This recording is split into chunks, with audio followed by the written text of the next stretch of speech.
Bueno, existe esta sensación muy común cuando termina una película y empiezan a rodar los créditos. Ya, que la mayoría de la gente simplemente se levanta y se va. Exacto. O sea, casi nadie se queda leyendo esos cientos de nombres en una pantalla negra. Pero en la inmersión profunda de hoy vamos a tomar algo muy parecido. Sí, una guía de estudio sobre una antigua lista de saludos. Eso es. Específicamente el capítulo 4 de Colosenses, los versículos del 7 al 18. Y a ver, la misión aquí no es leer un directorio aburrido del siglo I. Para nada. Vamos a revelar un mapa secreto para ver cómo operaba realmente la sofisticada red clandestina de la iglesia primitiva. Y el contexto histórico lo cambia todo aquí, ¿eh? Porque el autor de este texto, Pablo, estaba escribiendo desde la cárcel. Madre mía, claro. Estaba literalmente cautivo por el Imperio Romano. Pero los documentos muestran que pues no funcionaba como un prisionero aislado. Ujú. Era el núcleo de una red misionera súper vibrante que cruzaba fronteras y unía culturas. Vale, pero vamos a desgranar esto un poco porque suena a película de espías. Si este hombre está encerrado en una celda, a ver, ¿cómo lidera una red a nivel macro? O sea, un tipo con un pergamino no sostiene un movimiento por todo un imperio. Pues esa es la clave. Él comprendió que el éxito no dependía de actuar en plan llanero solitario. Su estrategia era identificar centros urbanos muy estratégicos. Como Éfeso o Colosa, supongo. Exacto. Y allí capacitaba líderes locales para irradiar el mensaje. La guía menciona Epafras, por ejemplo. Ah, sí, Epáfras. Claro. Él cubría el terreno en ciudades a las que Pablo físicamente no podía llegar. Y la herramienta para mantener a toda esta gente unida eran estas cartas. O sea que básicamente operaba como el líder de una organización trabajando 100% en remoto. Sí, pero un trabajo en remoto llevado al extremo. Ya te digo. Pero espera, porque llamar a esto trabajo en remoto parece quedarse muy corto. Desde luego. A ver, no tenían reuniones por videollamada. Una carta tardaba semanas o meses en llegar a pie. ¿Cómo demonios se mantenía unida una organización con ese nivel de latencia? Es que se tenía que desmoronar. Pues el secreto estaba en el mecanismo de entrega. No usaban el servicio postal imperial, ¿eh? Eso estaba reservado para asuntos de Estado. Vale, entonces, ¿cómo lo hacían? Dependían de personas de una confianza absoluta. El texto destaca muchísimo a Tíquico. Y fíjate, él no era un simple cartero que dejaba el pergamino y se iba. Ya, no era dejarlo en el buzón. Exacto. Era, digamos, una especie de router humano.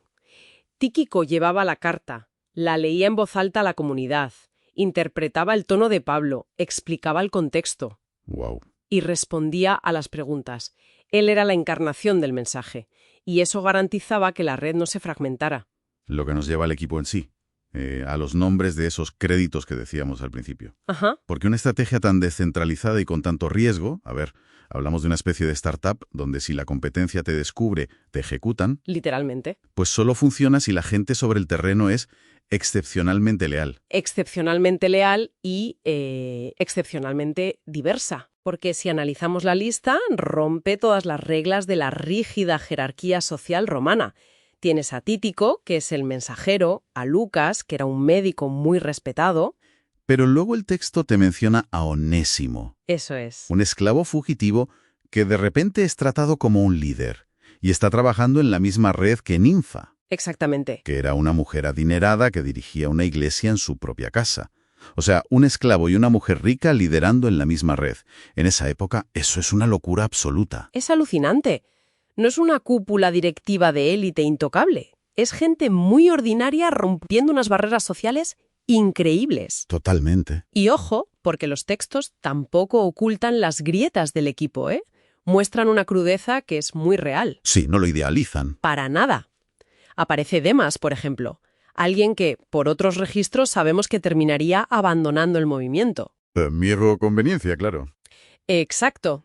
Y luego tienes a Marcos, que es la representación de la redención pura. Él había fracasado estrepitosamente en un viaje anterior, pero aquí le dan una segunda oportunidad crucial. Es fascinante. Y toda esta inmensa red, al final, aterriza en la responsabilidad de cada individuo.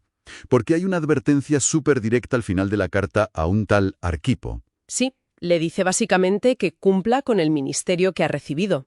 Exacto. Y aquí la guía de estudio hace una conexión brillante. Cruza este pasaje de Colosenses con otra carta, Primera de Tesalonicenses 5:18, que habla de dar gracias por todo, pase lo que pase. Claro, es un mandato muy directo. Mantener una perspectiva específica frente a la adversidad. Pero a ver, seamos sinceros. ¿Cómo se puede exigir gratitud por todo a alguien que está atravesando su propia prisión o una crisis personal grave? Ya. Suena un poco insensible, ¿no? A ver, yo estoy convencida de que a primera vista puede sonar a positividad tóxica. Decirle a alguien en una mazmorra que dé gracias es duro. Muy duro. Pero el mecanismo detrás de esa gratitud no es alegrarse ciegamente por el dolor. Se trata de encontrar sentido dentro de la crisis. Ah, vale.